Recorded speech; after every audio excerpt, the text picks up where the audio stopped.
glad you guys could make it. I'm Guy Kemper. I'm from Versailles, or Woodford County. It's up near Lexington. I went to Murray State for a while. When I first went to college, I looked, it wasn't like it is today. You know, I was in high school. I didn't do any visitation. My parents didn't seem to really care. They said, where you want to go? I looked on a map. Murray was the furthest I could go from Louisville. I said, I think I'm going to go to Murray State. And so that's why I came down here. And I had a little too much fun. But I've been doing art for a living since 1983, so 41 years. I never thought I could actually make a living doing art. I thought I was kind of just did it as a lark. I was working as an agronomist. I ended up getting a degree in soil science from UK, and I was going to be a strip mine reclamation person. I came down to Central City to start working, and I was like, there is no way I'm working with these people in this place. So I ended up working as an agronomist for a mining consulting engineering company in Lexington, which is where I stayed after I graduated. And I had a friend that was buying and selling a lot of antique stained glass windows at the time. And he kept trying to get me to go into business with him because he had an antique shop and he was too manic to stay in it. And he said, put a table in there and, you know, you can work and somebody might come in and, you know, give you some business and you keep my shop open. And I had to repair his windows because they inevitably, this was back when stained glass windows were like hot, you know, like literally hot, like a lot of them were stolen. You know, Daryl's Restaurant, TGI Fridays, all these themed restaurants were using stained glass everywhere, all through the restaurants. That was very much the fashion. And so I was always repairing these windows. And I thought, well, yeah, why not? I'll give it a try. I'm 24. You know, I have no real expenses. And I thought, it's probably not going to work, but, you know. So anyway, sure enough, somebody came in, ordered a window, and then you know, got another job. And then I was like, okay, I'm going to get my own place. And I got this total dump in downtown Lexington, which was like a slum at the time, $125 a month, and put a sign on the building, and have more or less been busy ever since.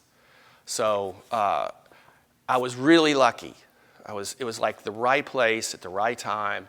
And this is a big deal with everybody. Your time and place has a huge role that plays in your life and in your career. You know, it's never a good idea to start a career as an artist. That's never a good idea. I mean, the odds are always against you, right? I mean, but that's the way it is. And you know, you have to think about where you should be and what the time is telling you. You know, what are people wanting? What's good? So anyway, what I'm going to do, I'll start showing, like, this is the other time and place thing, is when I started, everybody that was building a house, a nice house, a McMansion, they had these beveled entryways that were just, you know, and there wasn't Home Depot that you went and bought them at. So they needed a stained glass person. So this was money job. This was like, you know, I could do these in my sleep. I did, I don't know, a lot, maybe 100 of these things. Not this. This isn't mine. This is just a picture I never took pictures of them. But you know, I did a lot of these. They paid a lot of bills. And this is one of the things, because this talk is about advice for aspiring artists. So I'm going to try to give you some advice on how maybe you should think about moving forward in your life. And I don't know how to be a studio artist. I've never was a studio artist. I never wanted to be a studio artist. I wanted to make big stuff. I didn't want to make artwork. I wanted to make something bigger than artwork. I wanted to make environments with other people in collaboration. You know, I wanted to do that sort of stuff, architectural work. So I'm an architectural artist. I built this career against, you know, I don't even know how it happened, but like I said, I got a degree in agronomy. I took art classes at Murray State, but I thought there's no way I'm gonna make a living as an artist, so I just put that back. And I wanted to live a simple life. I wanted to live in the country. I wanted to be self-employed. I had these things. So, you know, as you start working, you start thinking, well, you know, these are my goals. This is my plan, my long range. And then this stained glass kind of, you know, looked like it could be a possibility. So, not too long after I opened my shop downtown, a woman came in. They were building a new synagogue in Lexington. And, you know, she saw my sign. She came in. She said, we'd like to talk to you about this. And, you know, it was a great job. This is a menorah, like a Jewish candelabra. So I got a really nice job. I paid, this is important, I paid a really good photographer, the best one in Lexington, to take photos of it. Because without the photo, you're nothing. You have nothing. Don't take your photos yourself, because you need to pay a professional. A mediocre photo of a great piece of art is a mediocre piece of art. So photos, packaging are everything. And it led to more jobs. This is a library and a hospital in Louisville, Heart and Lung Center, Jewish Heart and Lung. Got this through a gallery in Louisville. So I'm starting to build some work, and that job, the Jewish job, I put for like what seemed like an enormous amount of money. I think it was $500 or $1,000. I bought a page in this catalog of architectural artists. It was very slick, very nicely done, and I paid to have a page in that. And then they sent that out to architects and designers around the country. It was called the Guild. And somebody saw that photo, and they said, in Orlando at the airport, and they said, you know, this is kind of like what we have. You know, it's like this long, skinny, you know, long thing. This guy, we should talk to him about it. And they called me, and it was an international competition. And it was really before the internet. So they called me, and they said, would you do this? I said, are you going to pay me? And they said, well, you know, if we picked you as a possibility, we'll pay you $1,000 to give us a design. So I said, okay, sure. So I got picked, I got shortlisted, I did this design, they liked it, and yeah, it was a really nice job. Notice all of this stuff is leaded. Oh yeah, I just saw this this past weekend for the first time. It was installed for like 2 years. They knocked out that wall, expanded the concourse, put it in crates. 20 years later, they reinstalled it in a new concourse, and I went and looked at it last weekend. It looks a whole lot better.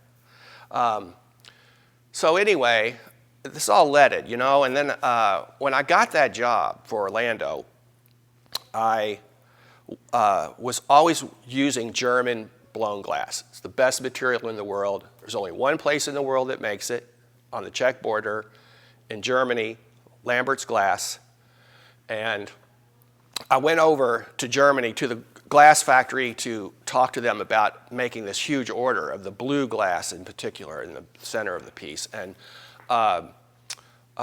when I was there, I went by this place called Derek's Glass Studios, which in my opinion is still the best fabricating studio in the world for stained glass. And the guy, the owner of the company, took me around to show me some jobs he had done. And he showed me this job. And it completely blew my mind because, you know, stained glass was stained glass. This was painting. And it just, these techniques, they're really ancient techniques mostly. But the way he was working in glass, and he said, man, you are a good artist. You should just paint and let me worry about how to make it. And I was like, yeah, that sounds nice. And he said, and I'm going to make this Orlando airport project for you. I said, no, I'm really looking forward to making this. That thing was 100 feet long. I was insane. I thought I could, you know, that's one of the other things about being an artist. You have to be fearless. You know, you go in, well, I mean, it's just, you know, can you do this? Oh, yeah, sure, you know, no problem. You know, you always have the total confidence that you will do it, even if you don't sleep for 3 months. So anyway, he said, no, I'm going to give you a price you can't refuse for this because I want to start working in the United States, and this is the job that's going to introduce me. And so I said, why not? Give me a price. He gave me a price. I'm like, oh, yeah, okay. So he made it. And then, okay, from now on, I can do stuff that I can't make. I can design things that I don't have the skill to actually make, which is the German way. In Germany, there are artists and there are fabricators. And they're totally different disciplines. You go to school for art or you go to school to fabricate. You go to school for like 5 years just to fabricate stained glass. Then you apprentice for 2 more years. So when you get out, you are the best in the world, basically. And as an artist, you know, that's what you're good at is painting, designing. You know, that's what an artist does. An artist doesn't have to make this stuff, which is totally different in America. You know, I'm a sham in America because I don't make my own stuff. You know, I'm a fake. But in Germany, no, it's like, you just let me worry about how to make it. So this was like unbelievable. I could start, because I mean, I'm a very good stained glass craftsperson. You know, I know all that really good, but I could start, next job, I drew the lines, the black lines, like, you know, if you do stained glass, you draw black lines and then you color in the lines like you're in a child's coloring book, and then you make it. Well, this time I drew the lines, and when I painted, I didn't use colored pencils, I used paint for the first time, really. And then I just ignored the lines. You know, I just took a brush and just went right across the lines. It's like, wow, that's nice, that's fun. So that's what I started doing. And I got this job, and I did it, and the client, Bellarmine University in Louisville, they loved it. I won the competition. They told me, hey, we're going to do this whole window here. And I said, no, we're not. Because even though I was totally stupid at this time, I still knew enough about architecture. And I still always had this approach that I'm honest. And I said, there's nothing that I'm going to do put in that window that's going to improve that building. What's there already is what you want.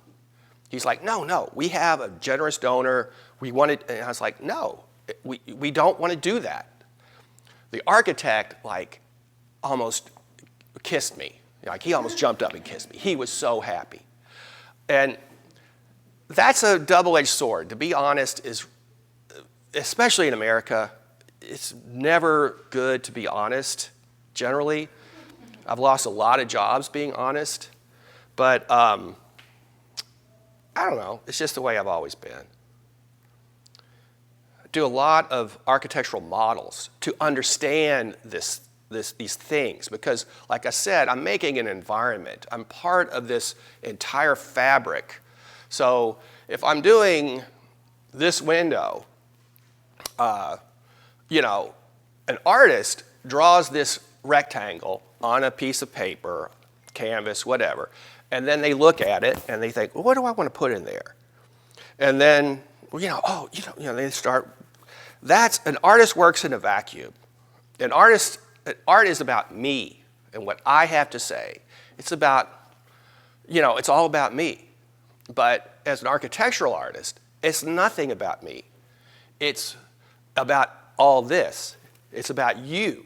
It's about the light, how the sun moves, what you do in here. You know, well, we have a problem right here. We have halation going on, halo effect, because we're giving a presentation. We have light. Well, I need to address that. You know, that's what I'm thinking. I'm thinking about everything else.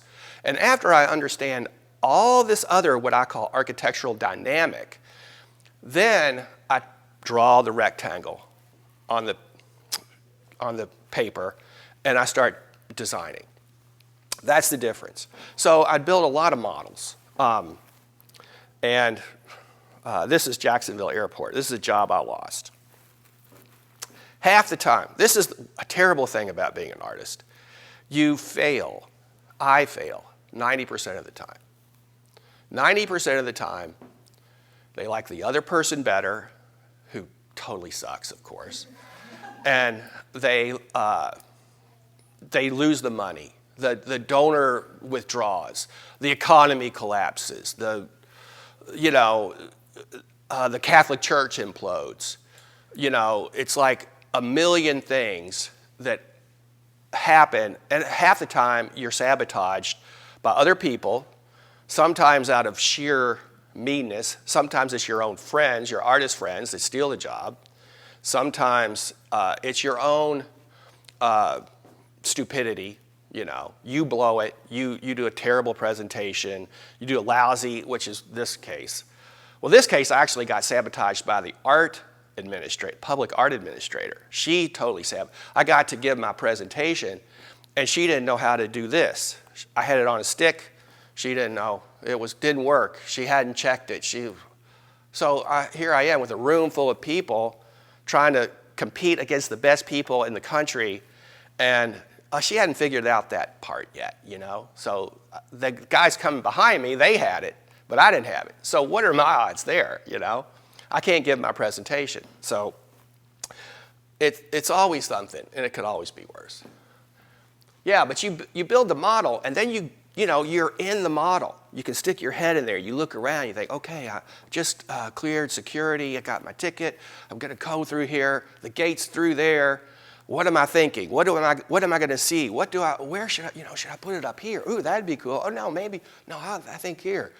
I actually did a lousy design for this, and I would have lost anyway. But sometimes that happens. And then I also do sculptures these days too. And I started doing mosaics a few years ago.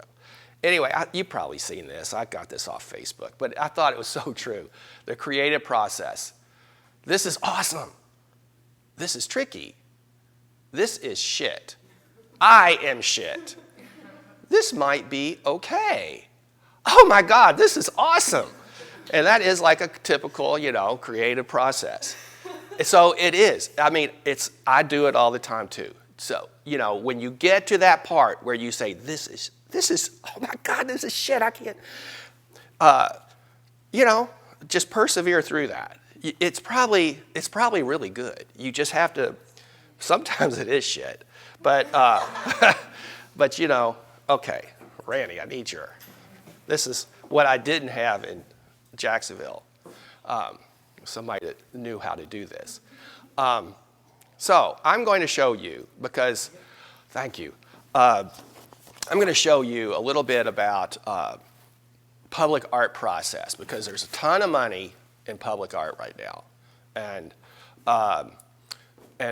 it's a good way to, and they don't want people like me. I'm not a real artist. I'm like I'm a crafty person, right? To the art world. So they want real artists. They want studio artists for this stuff a lot of times. And they want people that know nothing about anything. They want the guy that just draws because they don't know anything. You know, it used to be architects were involved in this, and there was this old school, you know, feeling about you're making an environment and all that. That's kind of going away. It's now it's all about make the biggest sorest thumb in this window that you can make, that when people walk by, they smack them, smack, smack. And you're like, oh my God, I love it, you know.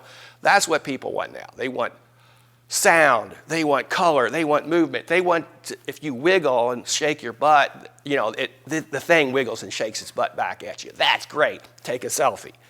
So, you know, I'm a medievalist. I do stuff that the same way it's been done for 1,000 years, more or less, 500 years. And it's going to last 1,000 years. That's my, you know, like what blew my mind is when I first went to Europe and I walked in a cathedral, a Gothic cathedral with the stained glass, and I looked and, you know, it's just like, you know, the light and the magic, and it just sat me down in the seat, and it just blew my mind, and I thought, this is what I'm going for.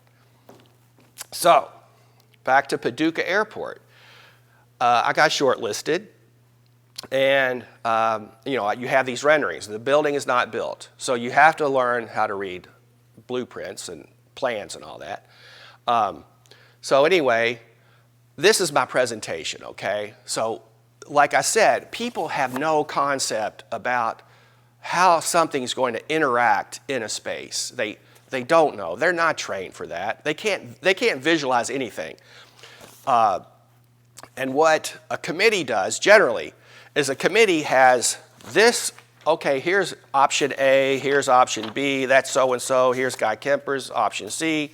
And they look at this, and they look at this, and they look at mine, and they're like, you know, I like that one.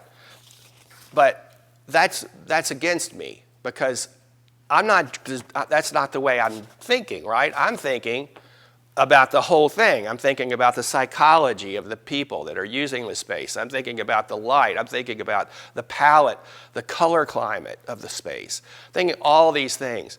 And so I want to show this. I want to play up my strengths when I give my presentation to the committee, which was on Zoom, which is totally stupid. Like, you know, like why they do it on Zoom? It's just, you know, but it's hard to sell because it's selling. You're selling something. And never forget that. Never think that this is going to get you the job. What's going to get you the job is your packaging, what I'm getting ready to show you, my package, and also your sell job. So I say, oh my God, this is the greatest airport of all time. This is going to be a beautiful, and this is true. I mean, how you guys got this airport in Paducah, I do not know, but it really is an incredibly sophisticated, clean, elegant, wonderfully designed airport. It's really well done.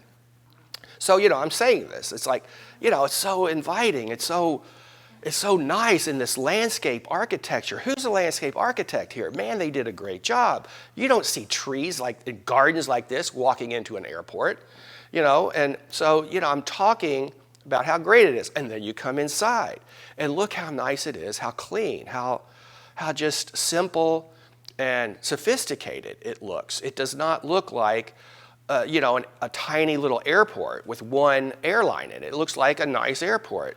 And look at the nice wood ceiling. Look at the floor, the neutral tones of the gray.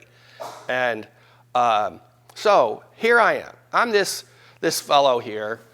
I've walked in the door right here. I need to get my ticket maybe, check my bag, and then I need to get to the gate to wait for my plane. What am I thinking? Well, I'm thinking Get to the gate, get to the gate. That's what you think when you walk in an airport. An airport has its own psychology. It's very specific. So I'm not going to notice anything. I'm going to have blinders on until I get to the gate. And once I get to the gate, maybe I can chill out. I can, appreciate some art. But probably I'm not going to see anything until I get to the gate. So the art site was over here, right here, where this Paducah thing is, placeholder the architect put there. So I'm saying, now, I'm breezing by here, and I'm going to my idea is to get in this queue and get to the gate. So the other guys, they're proposing stuff, I think, in like a shadow box, in like a display case. Like this is going to be glass, and it's going to be a big box that they're going to put stuff in. And so I'm going to say bad stuff about that, right? I'm going to say, I think we should get rid of this little rail. I think we should get rid of this little inset. I think we should bring it out onto the wall. I think we need to get out there where when the guy's walking by here, the person's walking by here, it kind of goes smack, like, oh, art, Because if we don't, they're probably not going to pay any attention. And they're not going to want to be told a story. They don't want this art stuff, telling stories and how interesting of a life I've led or whatever, It's like, no, you just want pretty, beautiful something that goes with this really nice interior and that is going to be eye-catching. So I always give two choices.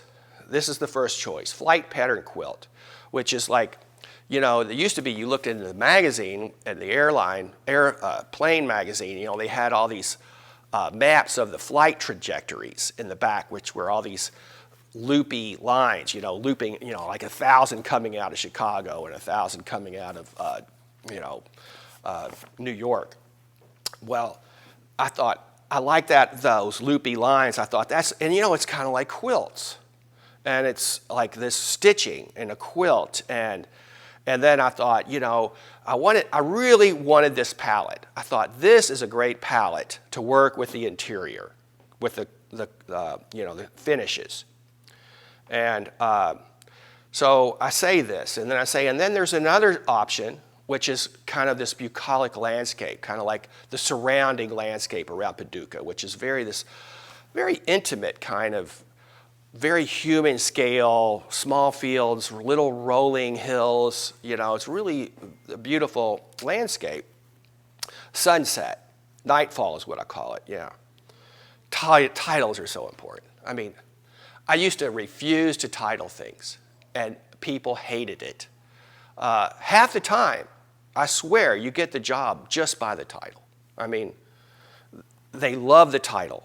If they love the title, they want, that's a great title. Let's choose that. So then, you have to put it in the space. People have a very difficult time visualizing. You can't just show them the painting. So you have to stick it in there and show them why they're going to notice it, why it's going to look so good there. Here, I took a picture when I came to the site visit. This is what it looked like. And I put my design in. I like this one the best, so that's why I always show it the first, and that is what they picked. Paul and Cindy Ragland were on the selection committee. Great choice, guys.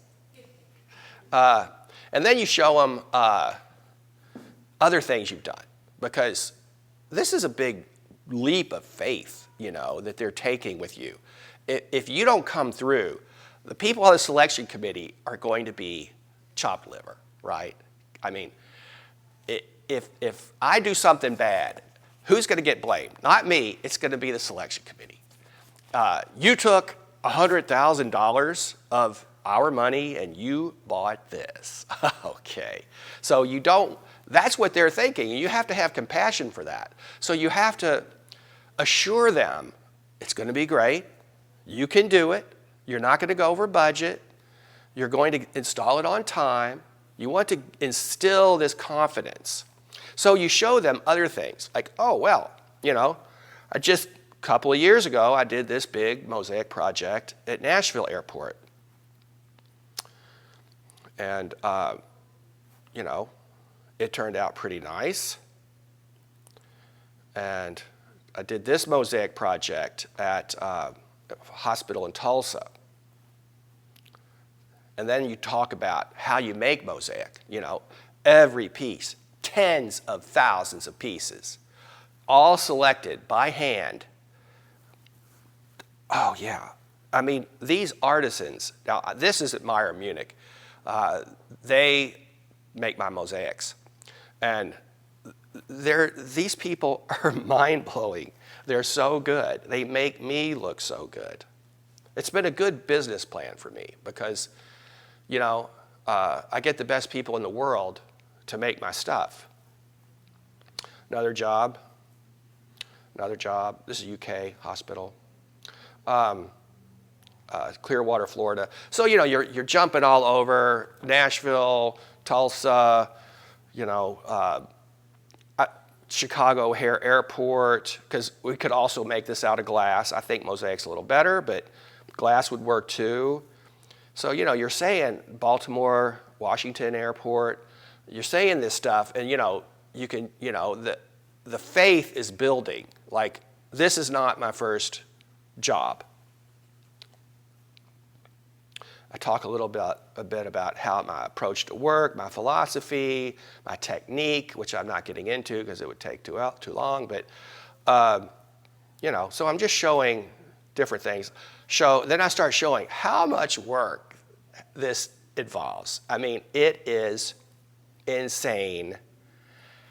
All the steps, the expertise of these people. This is where the glass has been painted. It's going to get rolled into this gigantic kiln and fired. So the vitreous enamels are fired into the glass.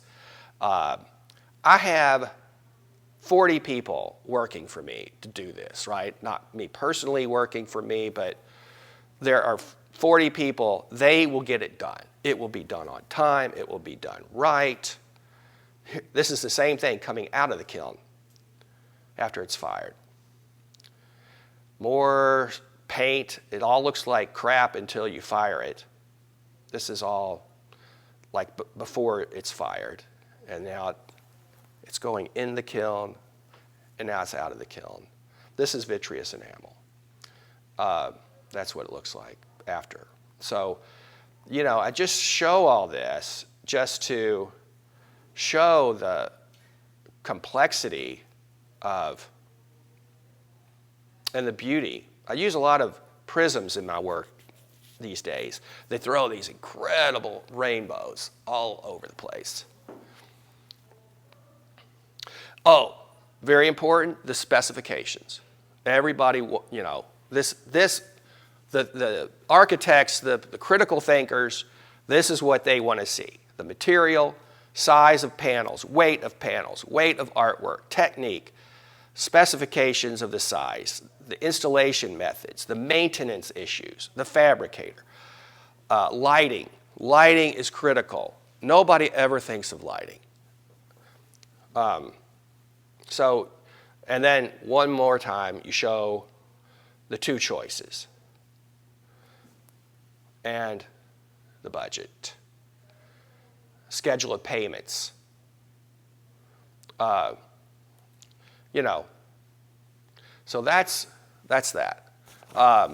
So that's what, that's kind of the way I do it.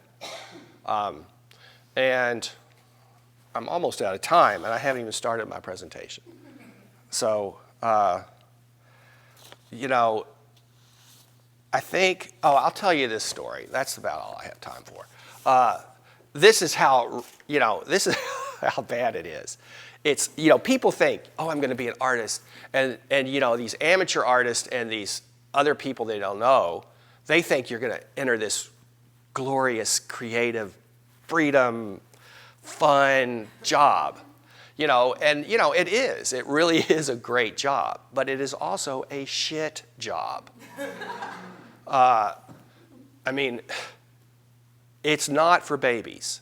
You have to be fearless, and you have to know business, because the reason people fail is not because they're not good artists. It's easy to celebrate your gifts, but don't celebrate your gifts. That's like school. School is all about gifts. The guy with the most talent looks the greatest in school. But when you get out of school, when you walk out of here, that evaporates instantly, because nobody cares. Nobody even cares that I didn't go to art school. Nobody cares that. They want to, what can I do for you? What can he do for me right now? That's what people want to know. What has he done? And that's all that matters. So the reason I'm successful is because I spend 80% of my time on business and only 20% of my time on art. That's why I'm successful. Because new businesses, you're just like anybody else. If you're an artist, you're self-employed. I mean, it makes a whole lot more practical sense to work for someone else if you're an artist. Be a teacher, work for an arts organization, art consultant, this kind of stuff. That makes a lot more sense in many practical ways. You get a regular paycheck. It's a noble profession. It's a wonderful way to make a living. But if you want to be, a solo flyer, then it's ruthless. And for example, I've never told this story. I thought, I got to tell more stories about what's happened to me. Like I had this job for the big airport, my first gigantic job. And this woman calls me. Again, it was just the start of the internet. But she calls me and she says, oh my God, we saw your piece in Orlando and we love it. And we're on a really tight schedule. What we need you to do, we're going to send you plans today. We want you to come in a week and tell us about what you think would work in this site. And then come 2 weeks later and present your designs. And then come 2 weeks after that, we have a huge meeting scheduled with the airport director, and we need you to come to this meeting in 5 weeks and present your designs with totally realized budget, everything figured out to present to the airport director. Can you do that? Oh, sure, yeah. I mean, I'll try. I mean, that's like 3 months of work, but I'll do the best I can. So they send me the stuff. I go the next week, and we're looking at there's 3 architects, the art consultant, a couple other people, and I'm like, I don't think this is really a great site. No, this is the site. We've had 5 meetings about this, and this is where we want to do it. Okay, well, tell me this. What is this line right here in front of this window on the plan? I said, that's not a soffit, is it? Well, the architects are, oh, yeah, shuffle papers and look at this, reflected ceiling plan. Oh, God, it is a soffit. It comes down, covers half the window. I said, well, it's not a really good site, is it? No, it's not. I said, well, tell me this. What's going on with the ceiling? I cannot understand, because the ceiling was really crazy. And I said, I don't understand. What's going on there? Well, they didn't really know. And I said, well, why don't I spend the next 2 weeks making a model, building a model, so that I'll come back in 2 weeks. I'll have a model, and we can all look at the model, and we can figure out what's going on with the site, what's going on with the job, where we think it would be good. I was supposed to tell you this first to grab you before I start the story. The phone rang one night, 11:30. I'm in bed reading. And phone rings, like, this is weird. I answer the phone. Guy, oh my God, I just did a terrible thing. Oh my God, I CC'd you on an email, but just delete it. Do not read it under any circumstances. Just delete it. It was terrible. I was like, okay. So this is the backstory leading up to the climax. So anyway, I come in 2 weeks later. We look at the model. I had 3 lines drawn on this wall. I said, this is where I think we should put the art. This is the basic composition. Oh my God, they loved it. They thought it was great. Great. Now, can you come back in 2 weeks with this meeting with the director and present something? I said, I'll have something. I don't know if it'll be any good, but I'll have something. Oh, that would be great. That is great. Because in life, there's the boss. And then there are the ass kissers and the bootlickers. The boss is always good. The boss thinks logically. The boss is the boss. He doesn't have to kiss anybody's butt. He can make his own. He is not afraid. She is not afraid to make a decision. Everybody else is afraid to make a decision, generally. They want to let the boss make a decision. They hate it, and then the boss says, I like it. Oh, of course, it's wonderful. I love it. It's always the same. So anyway, they're very nervous about this meeting because they have been very negligent not scheduling the art component to this airport with enough time to make it. So they're under a lot of heat. So anyway, I came back 2 weeks later, and I'm in the room and I show them the designs. Oh yeah, these look good. Yeah, these look good. How much does it cost? I mean, you got the budget, right? I said, no, I do not have the budget. I mean, I think I'm very close, but literally the paint was drying on this on my way to the airport. So no, I do not have the budget, but I think I'm close. So, they're looking out the windows. They're all, oh God, there he is. He just pulled in the parking lot, and they're all scurrying around. And he sits down. I show him 2 or 3 designs. He looks at them carefully. This one's really good. I like this one. Good job. Thank you. Gets up, leaves. Oh, everybody's. Oh God. Oh, that's great. Oh, that's great. Now,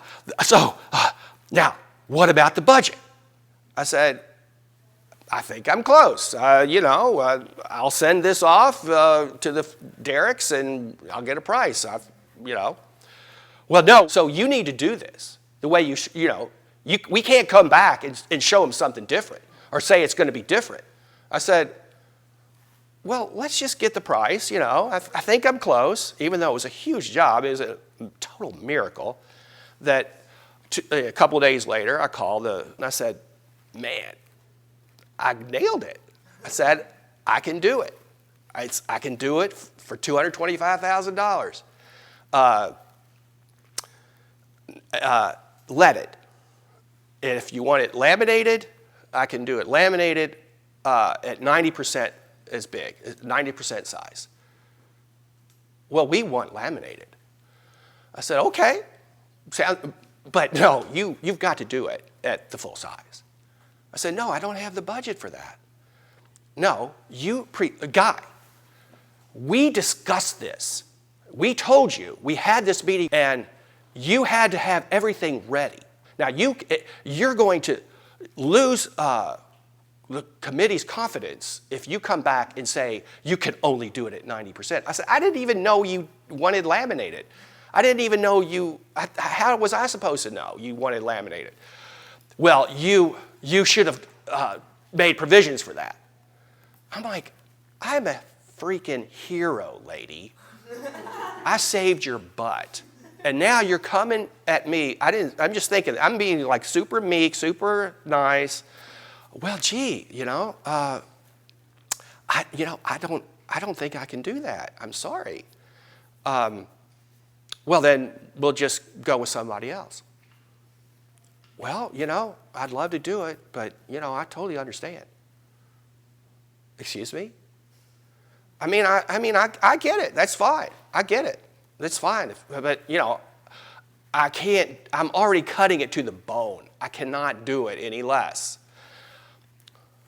Guy, this is completely unacceptable. I said, and I don't think you understand. I'm telling you, we're going to give the job to someone. I said, I know, I get you. That's fine. Well, I said, look, here's the job. I sent it to you, email. Look at it. You can't even see that it's still 110, 120 feet long. You can't tell it even shrank 10%. You can't even tell it. Well, I'm going to have to think about this. Well, they got over that. And then like 4 months later, we're way into the job, and they come up with this thing that I had told them the first meeting. I said, because this is always an issue. Number one, you need to tell the glazing sub, I'm going to, screw this stuff, and this is what I'm going to use to install it, and you need to make sure they're okay with that. It's not going to void the warranty on the curtain wall, the window. And I'm going to use this material. The curtain wall, actually, that you have is painted, it's powder coated, and that's going to be really expensive. So if it's okay with you, I'm going to just use the stock material that looks just like it, but it's not exactly the same. That's fine. So we talked about this 4 months into the job now. They tell me, okay, we decided that you need to use the powder-coated material. And we also decided, the glazing sub said that they're going to void the warranty if you install it. That you're going to have to pay the glazing sub to install it. And I said, well, I can't. Well, no, that's the deal. And I said, no, now look. I told you, if you might recall, at the very first meeting, we talked about this, and you said it was not an issue. And I told you, make sure with the glazing, clear that with the glazing sub, and then we talked about it again before we did the contract, and everything was fine. So now you're telling me I have to pay for this? Yes, it's going to cost you $30,000. I said, I can't do that. I don't have 30. You already screwed me down on the price so much that there is no wiggle room. I can't eat that. Well, that's what you need to do. I said, I can't do that. They said, well, we'll talk about this next week when you come to the airport. I said, oh, that sounds like a lot of fun. So next week I go in the airport. There's a conference room, bunch of people, and they're just sitting in there like pit vipers. And I know they're going to do what they're going to do. And so I'm thinking, okay, what am I going to do? Well, I'm just going to try to be nice and just tell them, hey, man, don't you remember we talked about this? And no, they can't remember anything all of a sudden. They don't remember any of these conversations we've had.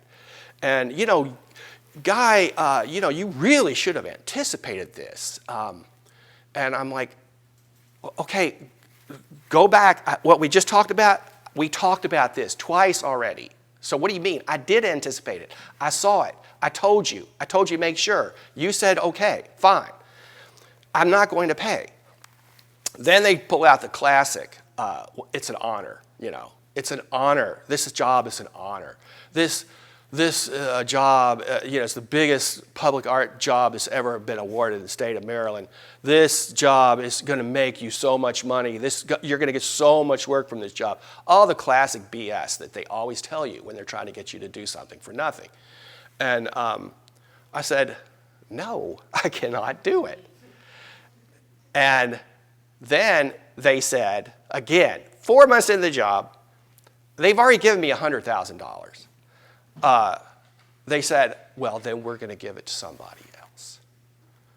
And I was like, and that was like too much. Like, that was such a stupid bluff. It was like, they knew, I knew, the director loves it, everything's great, and now they're threatening me that they're going to take the job from me. And I have $100,000 in their money, and we're already behind, like we're rushing to get it done. on time. It's like such a stupid bluff. And it's like I didn't mean to. I just like, yeah, right, you're going to take the job from me. Oh my God, they lost it. Like an artist does not do that. You suck up if you're an artist. That is your job.